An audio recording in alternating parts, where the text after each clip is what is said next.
Baik, kita mulai dari yang pertama, yaitu tentang pengertian atau definisi budaya politik. Nah, ada beberapa pengertian tentang budaya politik ini, artinya yang dilontarkan oleh para ilmuwan, tapi saya mengambil dua saja yang dari diantara ilmuwan-ilmuwan tersebut.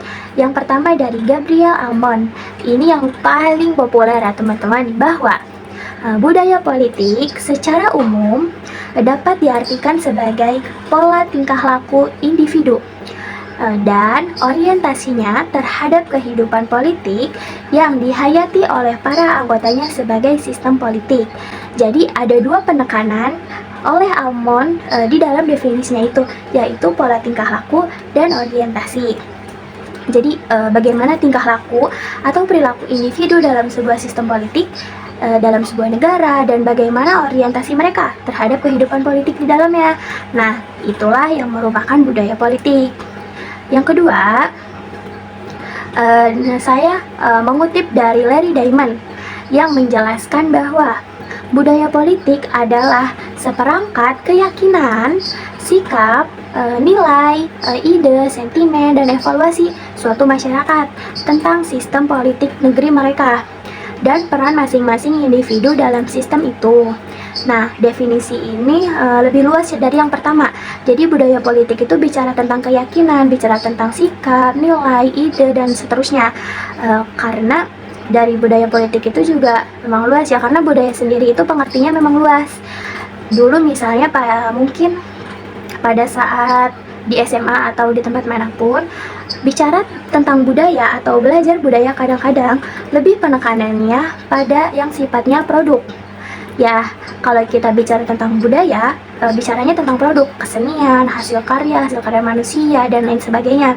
Padahal bicara budaya, itu kita juga bicara tentang pemikiran, tentang sikap, tentang perilaku manusia. Jadi semuanya itu sebetulnya mencerminkan budaya. Ya, budaya politik juga demikian, mencerminkan pemikiran, sikapnya, juga perilakunya, baik individu maupun masyarakat.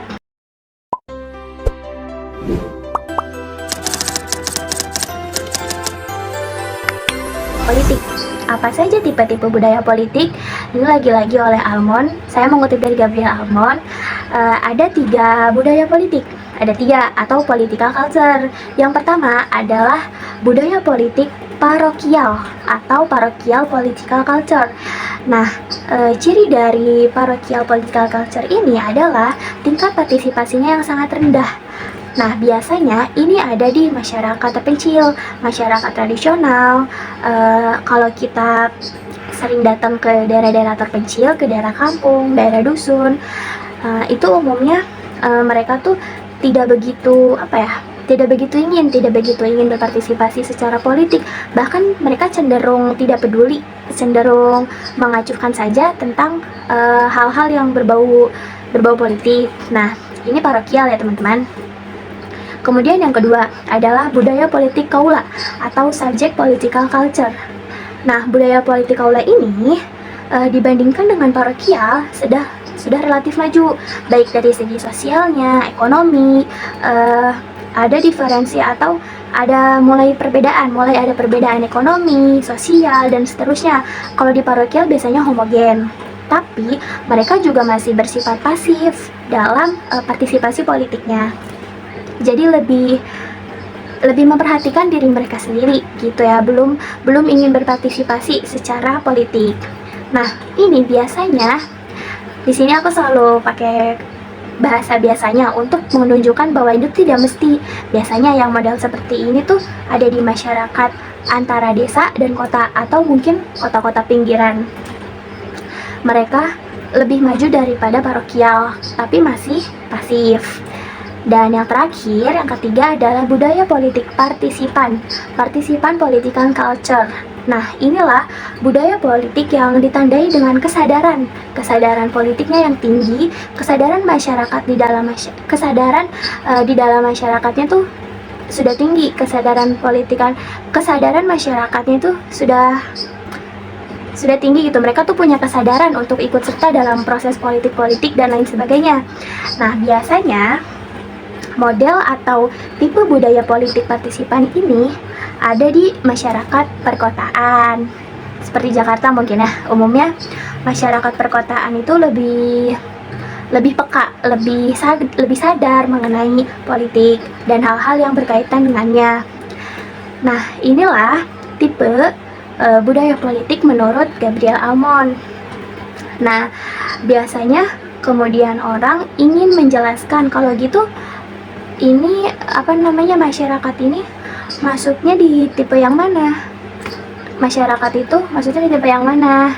Nah, pembagian tadi yang 3 tadi itu memang sebenarnya tidak berlaku ketat ya teman-teman, tidak berlaku ketat seperti itu karena faktanya kadang-kadang atau malah seringkali terjadi percampuran. Misalnya parokial dengan subjek alter, artinya bahwa di masyarakat itu tidak murni parokial tapi juga ada subjeknya, ada kaulanya, atau tidak murni budaya politiknya kaula, ada subjek tapi juga budaya politiknya partisipan.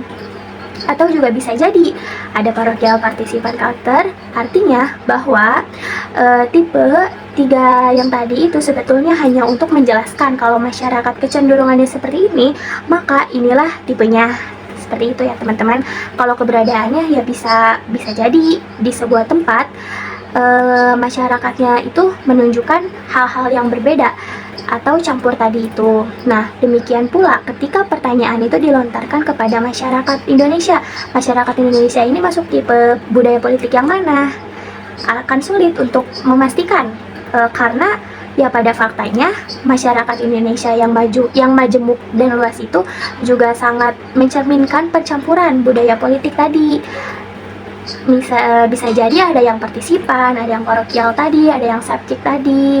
Jadi mungkin ada yang mungkin partisipan itu dominan, ya itu bisa jadi ya. Atau yang subjek itu yang dominan di Indonesia itu budaya kaula lebih dominan.